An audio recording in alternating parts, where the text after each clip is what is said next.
약간 제가 퇴사 유발자라고 불릴 정도로 퇴사자들이 많았잖아요. 근데 오히려 퇴사를 하지 않고 지금 그냥 회사를 계속 다녀야겠다라고 다짐한 결정적인 계기 같은 게 있었나요? 아직 배울 것도 남아있고 회사에서 얻을 게 있었어요. 근데 참을 수 없게 사소한 일에 갑자기 화가 난다거나 갑자기 엄청 억울한 느낌이 든다거나. 다독이 인터뷰 오늘은 은범님을 모셨습니다. 안녕하세요, 은범님. 안녕하세요. 은범님 원래 독서 습관 모임 하기 전에도 책을 즐겨서 읽으셨었어요? 네. 항상 책은 읽을 수 있는 물건으로 생각을 했던 것 같아요. 그럼 원래 독서 습관이라는 걸 갖고 계셨어요? 습관이 어느 정도 있었죠. 저랑 독서 습관 모임이라는 걸 하게 된 게 1기부터 무려 17기까지 같이 했단 말이에요. 제가 날짜를 계산해 봤더니 467일을 함께 했더라고요. 그럼 도대체 습관이 있는데 왜 습관 모임을 들어오신 거예요? 여러 가지 이유가 있는데 일단 습관 모임을 하면서 알리사님이 질문을 던져주시는 거, 나다움 찾기 질문이 가장 컸던 것 같고요. 정해진 책을 정해진 시간 동안 같이 읽는 게 생각보다 효용이 더 좋더라고요. 혼자 읽었을 때보다? 네, 혼자 읽으면 편향되게 읽는 경향이 있는데 제가 안 읽었을 책을 읽을 수도 있고 또 다른 분들 생각도 볼 수 있고 무엇보다 한 줄 쓰기를 하려면 생각을 정리해야 되니까 많이 도움 됐던 것 같아요. 그러면 이제 우리 습관 모임을 하면서 은범님이 중간중간 퇴사를 고민하는 게 제가 한 줄 글쓰기에서 봤단 말이에요. 언제 퇴사를 가장 고민했었는지 특별한 사건 같은 게 있었는지가 궁금해요. 가장 고민했던 건 사실 모임 시작하기 직전이에요. 일단 배경을 조금 얘기를 드리면 제가 선원이고 배에서 일을 하는데 그 공간 자체가 조금 수직적인 인간관계가 있고 같이 일하는 사람들이랑 하루 종일 같이 지내야 되기 때문에 몇몇 사람들의 기분 때문에 많은 사람들이 휘둘리는 경우가 있더라고요. 거기서 1차 불만을 느꼈고 거기에 대해 아닌 것 같아서 말을 했다가 모욕을 당한 적도 조금 있었고 그때 가장 고민을 많이 했고요. 모임 시작한 다음에는 작년 여름에서 가을 정도 됐을 거예요. 그때 고민한 거는 그 앞에 있던 문제도 여전히 남아 있었지만 여기 있으면은 성장할 기회가 많이 없다는 걸 사실 옛날부터 느끼긴 했는데 옛날에는 일하는 곳에서 배우는 게 많아서 그게 좀 묻혀 있다가 이게 연차가 쌓일수록 점점 드러나더라고요. 그래서 여기 평생 직장은 아닌 것 같다는 걸 원래 깔고 있었고 작년쯤에 트러블이 있기도 했고 여기서 내가 얼마나 더 많이 배울 수 있을까 생각을 하면서 회사 고민을 좀 했던 것 같아요. 약간 배움에 대한 게 기준이었네요. 네, 저는 성장을 되게 중요시 여기는 것 같더라고요. 보상되는 게 조금 적어도 계속 배울 수 있고 또 내가 한 만큼 뭔가를 결과가 나오는 그런 걸 원했는데 사실 일종의 관리하는 일이다 보니까 하는 게 좀 루틴하거든요. 좋긴 좋은데 오래 가져가기에는 배우는 게 적을 것 같은 느낌이 들었습니다. 배를 한번 타면 얼마나 타요? 배마다 다르고 또 사람마다 다른데 저희 회사 같은 경우는 컨테이너선이라서 보통 7개월 정도 타고 저번엔 좀 길게 타서 9개월 넘게 탔어요. 그럼 이게 내가 한번 타 있잖아요. 사람들이랑 안 맞고 갑자기 일에 대한 번아웃이 오거나 하면은 어떻게 해요? 중간에 나올 수 있어요? 중간엔 나올 수가 없고 힐링은 할 수가 있죠. 쉬는 시간에 뭐 방에서 뭔가를 할 수도 있고 배가 부두에 접안해 있을 때 잠깐 외출해서 놀다 올 수 있고요. 그거 말고 사람에 대해 트러블이 생기거나 아니면 근본적으로 일에 대해 회의가 오면은 그냥 버티는 것밖에 없습니다. 네. 그럴 때 그러면 은범님만의 스트레스 해소법이나 멘탈 관리법 같은 게 있으면은 얘기 좀 해주세요. 저는 쉬는 시간을 정해서 쉴 때가 있거든요. 그때 좋아하는 차를 우려서 마신다든지 굳이 안 들어도 되는 노래를 들으면서 쉰다거나 그런 식으로 쉬는 시간을 가지면 나아졌던 것 같아요. 그러면은 우리 이제 독서 습관 모임을 1년 3개월이나 같이 했단 말이에요. 근데 은범님도 보셔서 아시겠지만 약간 제가 퇴사 유발자라고 불릴 정도로 퇴사자들이 많았잖아요. 근데 오히려 퇴사를 하지 않고 지금 그냥 회사를 계속 다녀야겠다라고 다짐한 결정적인 계기 같은 게 있었나요? 아직 배울 것도 남아있고 회사에서 얻을 게 있었어요. 제가 직급이 바뀌면서 하는 일이 살짝 달라졌고 그 전까지는 제 일만 하면 됐다면 지금부터는 좀 인력 관리도 해야 되는 그런 입장이 됐는데 취업하기 전부터 그걸 한번 해보고 그만두고 싶다고 생각을 했어요. 그런데 그 전에 그만두려고 했던 이유는 이 환경에 내가 계속 버틸 수 있을까를 고민했을 때 그게 어렵다고 느껴서였고 환경도 좋아지고 저도 조금 더 단단해져서 버틸 힘이 생겨서 버티기로 했습니다. 본인이 흔들리고 있다는 걸 언제 인지했어요? 구체적인 반응이 먼저 나오는 것 같은데 보통 기분 나쁜 일 있어도 참잖아요. 그런데 참을 수 없게 사소한 일에 갑자기 화가 난다거나 갑자기 엄청 억울한 느낌이 든다거나 그런 게 먼저 나타나는 것 같고요. 또 일기를 많이 썼어요. 일기 쓰다 보면은 그날의 감정이 나오기도 하고 정말 힘들어도 일기를 못 쓰면은 그게 며칠이 쌓이거든요. 그럼 다음에 일기를 쓸 때 그걸 알아요. 내가 며칠 동안 이렇게 정신없이 살았구나. 그래서 그게 제 기준인 것 같습니다. 몸의 반응이랑 그리고 기록들. 너무 공감돼요. 저도 멘탈 나갔을 때 보면 일기 진짜 막 한 달 못 쓰고 두 달 못 쓰고 이랬었던 것 같거든요. 근데 그 생각을 못 했어요. 내가 멘탈이 나가서 일기를 못 썼구나라는 거. 그럼 우리가 이제 1년 3개월 동안 같이 하면서 독서 습관 모임뿐만 아니라 블로그 글쓰기 모임도 했었고 나를 만나는 글쓰기 수업도 같이 했었잖아요. 습관 모임 말고 뭐 글쓰기랑 블로그까지 한 이유가 따로 있었나요? 사실 블로그 글쓰기 같은 경우는 독서 습관보다 그거를 먼저 했어요. 굳이 한 이유는 그때 회사에서 트러블이 있었고 생각을 하다가 회사 안에만 내가 있으니까 여기에 있는 문제에 되게 취약하구나. 그래서 뭐라도 해보려고 했던 것 같아요. 딴 걸 하면은 내가 좀 더 견딜만해지겠지. 그래서 블로그 글쓰기 모임을 시작을 했고, 그리고 글쓰기 수업은 그 연장선도 있는데 별개로 한 번 쓰면 글을 써보고 싶었어요. 사실 이거는 저뿐만 아니라 많은 사람들이 가지고 있는 열망인 것 같은데 날 표현하는 수단이잖아요, 글쓰기가. 그래서 나를 찾는 방법일 수도 있고 약간 묻혀있던 내 목소리를 내는 수단으로 글을 한번 써보고 싶었어요. 근데 그러면은 그런 수업들이 되게 많잖아요. 근데 왜 제 거를 3개나 하셨어요? 독서 습관 모임이랑 블로그 모임을 먼저 듣고 거기서 느낀 게 배울 게 많고 잘 알려주시는구나 라고 느껴서 약간 강사 신뢰도로 선택을 했습니다. 보셨죠? 그리고 애초에 인스타그램을 제가 봤어요. 블로그 습관 신청을 하기 전에. 그때 되게 글 짧게 쓰셨는데 꽤 명료하고 꽤 설득력이 있다라고 느끼고 있었어서 글쓰기 수업도 잘 들었습니다. 안 그래도 이거 궁금했어요. 이제 은범님이 저를 봤을 때 2022년도였을 거 아니에요. 그때 전 어땠나요? 그때는 뭔가 세상에 하고 싶은 말이 되게 많으셨고 딱 그 시점이죠. 회사 나오신 다음에 독서로 좀 회복되시고 자기계발 인스타그램 인플루언서라고 생각을 했어요. 그래서 회사 생활을 어떻게 하면 잘할 수 있는가, 프리랜서로 사는 법 이런 거에 대해 먼저 봤고, 그거 아니면 가스라이팅 관련된 부분 많이 보면서 맞아 하면서 공감도 했고 이런 통이 있었는데 잘 극복하셨구나 정도 생각했던 것 같아요. 아, 이거 자꾸 궁금해서 물어보게 되는데. 근데 은범님처럼 사실 1년 동안 저를 봐온 분들도 있기는 하지만 1년 전에 알리사와 지금의 알리사가 어떤 게 가장 크게 변했는지가 궁금해요. 생각을 좀 해봐야죠.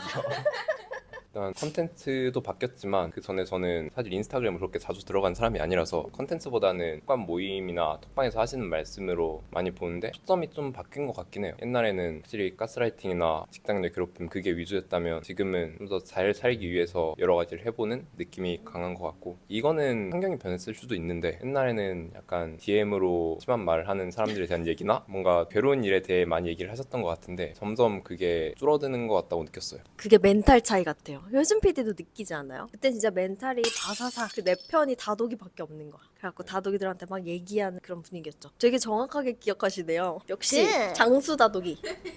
저는 신기했거든요. 보면은 이미 어느 정도 시간이 지났고 사실 뭐 나쁜 기억이 바로 없어지는 건 아니지만 자리를 잡으신 것 같고 또 활동도 잘 하시는데 그러면서 한 번씩 이렇게 공황장애나 그런 정서적 스트레스를 많이 받으시는구나. 그리고 한편으로 그걸 봤는데도 일상을 뭐 제가 알리사님의 일상은 모르지만 밖으로 보기에는 잘 유지하면서 본인의 할 일도 잘 하시는구나 라고 생각을 해서 기억에 남는 것 같아요. 습관 모임이나 뭐 블로그 이런 걸 하게 된 계기가 회사 안에서만 갇혀 있으니까 거리를 두고 나를 바라보자였잖아요. 지금은 회사와 별개로 온전한 나를 찾았다고 생각하세요? 일단 회사와 별개로 거리를 두는 시선은 저뿐만 아니라 다 필요하다고 저는 생각을 하고 지금 100% 찾았다고 하면 솔직히 힘들죠. 옛날보다 더 나아졌고 지금도 계속 하는 중이다 정도로 얘기할 수 있을 것 같아요. 그럼 회사 안에만 갇혀 있는 분들이 만약에 이 영상을 우연히 접하게 됐다. 그러면 이런 거는 꼭 해봤으면 좋겠어요 라는 뭔가 추천해줄 만한 분야가 있을까요? 분야라기보다는 조금만 관심 있는 거거나 몇 년 전에 재밌게 했던 거 같은 경우 다시 시작해 보시는 것도 괜찮은 것 같고, 그때 혼자긴 솔직히 좀 막막한데 찾아보면은 정말 많은 모임이 있다라고 말을 해주고 싶어요. 취미일 수도 있고 무언가를 배우는 걸 수도 있는데 예를 들어 회사를 그만두고 창업하려고 해도 예비 창업자들 모임이 분명히 있고, 그리고 이렇게 인스타그램을 한다고 해도 인스타그램 하고 싶어하는 사람들 모임이 분명히 있고 거기 안에서 회사와 분리된 나를 키워나갈 수 있는 것 같습니다. 부모님이 저한테 그런 얘기를 해주셨어요. 배우면 다 잘할 수 있고 하다 보면 할만하다는 믿음을 가지고 살았다. 그런데 막상 행동으로는 옮겨지지 않았다. 생각과 행동에 괴리감이 있었다. 라고 말씀을 해주셨거든요. 이렇게 실천을 안 하고 있는 자신의 모습을 봤을 때 행동력이 올라가게끔 도움을 받았던 책이 있나요? 사실 하나를 뽑기가 되게 힘든데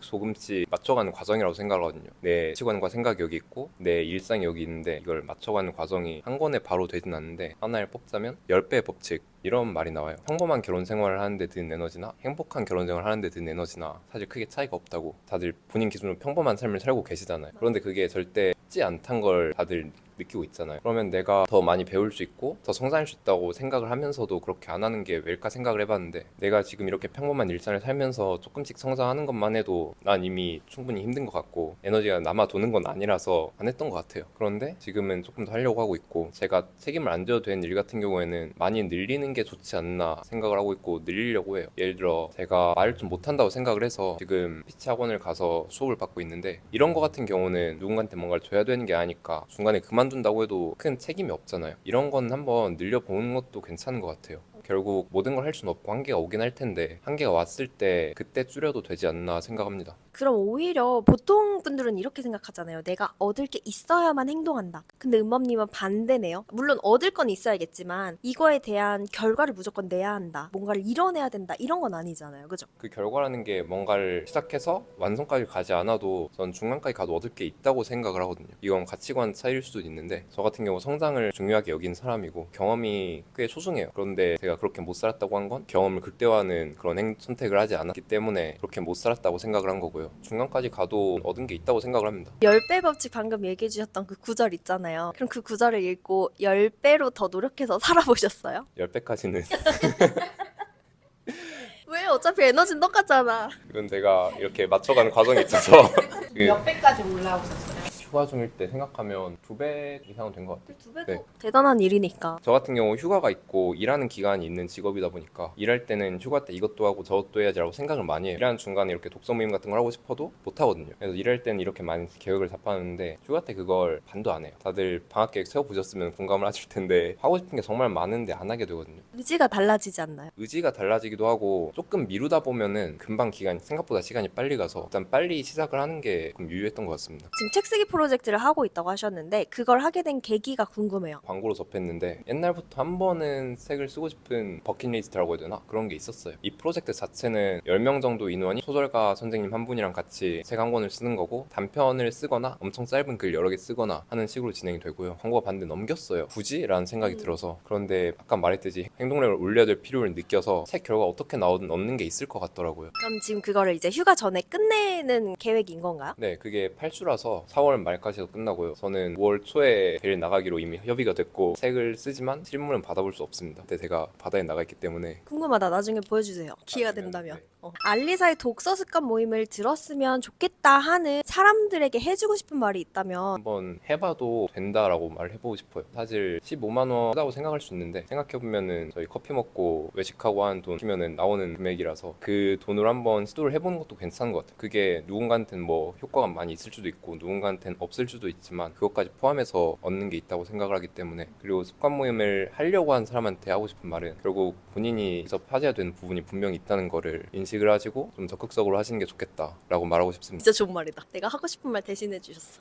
1년 3개월 동안 은범님이 새로운 도전들을 많이 했잖아요. 그 도전들로 가장 많이 변화한 3가지가 있다면 사실 직업적으로는 아직까지는 원래 있던 걸 유지하고 있고, 전에 이직을 하려고 했다고 톡방에 얘기를 했죠. 그 이직권은 한 번 더 원래 회사에도 배를 타고 다음에 다른 회사로 가기로 얘기가 됐고, 그리고 이미 얘기가 네, 개인적으로는 이 습관 모임이 유료로 선배랑 같이 동료랑 같이 뭔가를 하는 모임이잖아요. 그런 모임에 참여한 게 처음인데 여기서 얻은 게 좀 많이 있어서 그런 모임 자체에 대해 긍정적으로 생각이 바뀌었어요. 그래서 조금 더 딴 걸 하는 계기가 됐던 것 같기도 하고, 그리고 행동력이 조금 더 생겼습니다. 그 10배 법칙이랑 제가 이번 휴가 때 배운 게 많다는 거랑도 연결이 되는데, 옛날에는 뭔가를 하고 싶다고 생각하면 하고 싶다에서 끝났는데 지금은 하고 싶다고 생각을 하면 한번 알아는 보는 것 같고 실제로 하는 경우도 종종 있고요. 행동력이 조금 늘었다고 말하고 싶고, 그리고 책 읽는 습관이 조금 달라졌어요. 옛날에는 책을 계속 읽었는데 지금은 읽다가 멈추고 좀 정리를 하면서 제 생각을 적고 또 읽다가 멈추고 하는 식으로 바뀌었습니다. 나의 생각을 조금 더 들여다보는 연습을 하게 된 계기가 되었겠네요. 네. 좋습니다. 마지막 질문이에요. 사람들이 왜 나다움을 찾아야 한다고 생각하세요? 일단 나는 나랑 같이 살아야 되고 나를 내가 스스로 돌봐야 되잖아요. 그렇기 때문에 나다움을 찾아야 된다고 생각을 해요. 어쨌든 내가 모든 선택을 하고 내가 누구와 만나고를 다 내가 정해야 되는데, 나다움을 모르면은 기준이 없으니까 쓸리기 되게 쉽거든요. 그러면 어차피 노력은 똑같이 들어가는데 만족이 되게 적어서 나다움을 찾는 게 좋다고 생각합니다. 그거 궁금한데요. 어떤 내용의 책을 쓰고 계신지.